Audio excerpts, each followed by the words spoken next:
Why do some people feel trapped the moment a relationship gets serious, yet feel entirely paralyzed when it is time to walk away? You enter a romance with total devotion. You want connection. You crave a deep, lasting bond. But as soon as the other person steps closer, something inside you snaps. A quiet panic sets in. The warmth feels suffocating. You suddenly notice every flaw in your partner. You invent reasons to pull back. You tell yourself you just need space. Yet when the relationship finally crumbles or when your partner begins to detach, the panic flips. The thought of losing them feels like absolute agony. The distance you wanted now feels like an abyss.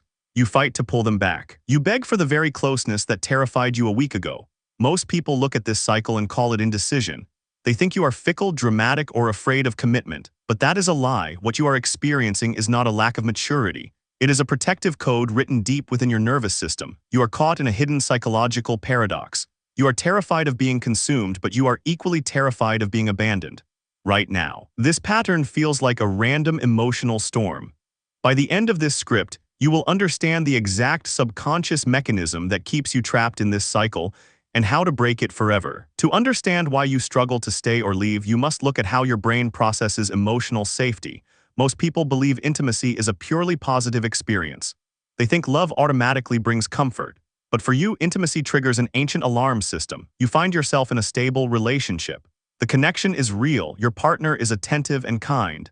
Yet instead of feeling at peace, your body responds as if you are under threat. You begin to experience a subtle, persistent restlessness. You pick small fights over minor details. You analyze their text messages for hidden flaws.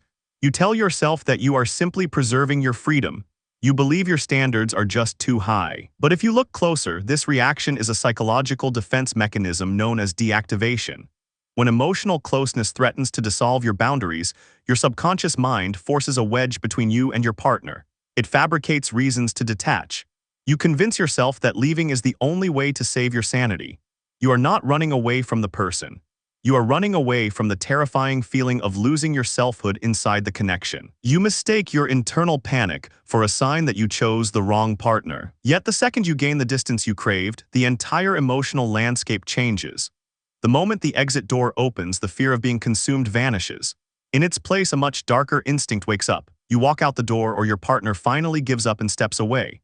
Suddenly, the claustrophobia is gone, but you are not free. You are flooded with intense, blinding panic. The flaws that annoyed you yesterday vanish completely. You only remember their warmth, their laughter, and the security you just threw away. Your brain enters a state of attachment alarm. You feel an overwhelming urge to fix the damage. You text them. You apologize for pulling away. You promise that things will be different this time. You convince yourself that you made a tragic mistake and that this person was your soulmate all along. While most people see this as genuine love returning, it is actually the second side of the same coin. The terror of abandonment has replaced the terror of enmeshment.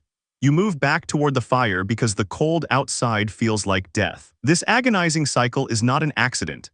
It is the direct result of what psychoanalyst John Bowlby identified as an anxious avoidant or disorganized attachment style. When you were young, the people responsible for your safety were likely unpredictable. They were the source of comfort, but they were also the source of fear, pressure, or emotional neglect. Your developing brain learned a dangerous lesson. It learned that closeness brings pain, control, or loss of identity. But it also learned that distance brings isolation, abandonment, and danger. You grew up without a safe emotional baseline. In adult life, this creates an internal trap.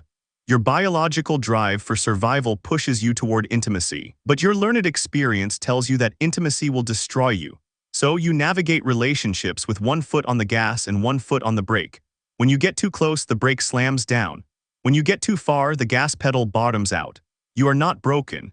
You are simply running an outdated survival script that was designed to protect a child who had no control over their environment. This pattern extracts a devastating cost over time. It quietly destroys your capacity for peace. While other people build stable lives on shared trust, you spend all your energy managing emotional distance. You trap yourself in a state of chronic vigilance. You pick partners who are emotionally unavailable because they make the dance easier. They do not demand real closeness, which keeps your fear of enmeshment low. But eventually, their unavailability triggers your fear of abandonment and you collapse into distress. Alternatively, when you choose a healthy, available partner, their stability feels boring or overwhelming.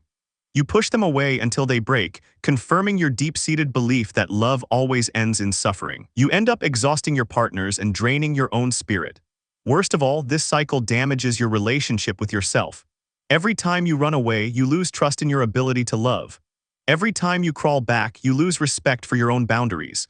You become a stranger to your true desires, constantly reacting to immediate fear rather than long-term value. The ultimate key to breaking this trap relies on understanding a hard psychological truth. You do not struggle with love because you cannot find the right person. You struggle because you use relationships to regulate an internal dysregulation. You expect the other person to grant you absolute freedom, while simultaneously demanding they guarantee you total security. No human being can fulfill both demands. The trap collapses only when you realize that the panic you feel in closeness and the panic you feel in distance are the exact same emotion. They are both manifestations of an unregulated nervous system trying to protect a fragile core identity. You run from closeness because you fear you are too weak to maintain your identity inside a bond. You run from separation because you fear you are too weak to survive alone. The real work is not deciding whether to stay or leave your current partner. The real work is learning to inhabit your own life so deeply that neither presence nor absence can destroy you. To end the cycle, you must change how you respond to emotional fear. When the urge to run away hits, stop mistaking that urge for intuition. Recognize it as an automatic defense mechanism. Do not make radical choices while your nervous system is in a fight-or-flight state.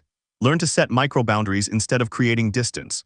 If you feel overwhelmed by a partner, do not pull back entirely or criticize them. Say clearly that you need an hour for yourself, and then return. This teaches your brain that you can retain your identity without destroying the connection. Likewise, when the panic of abandonment strikes after a breakup, do not immediately try to reclaim the bond.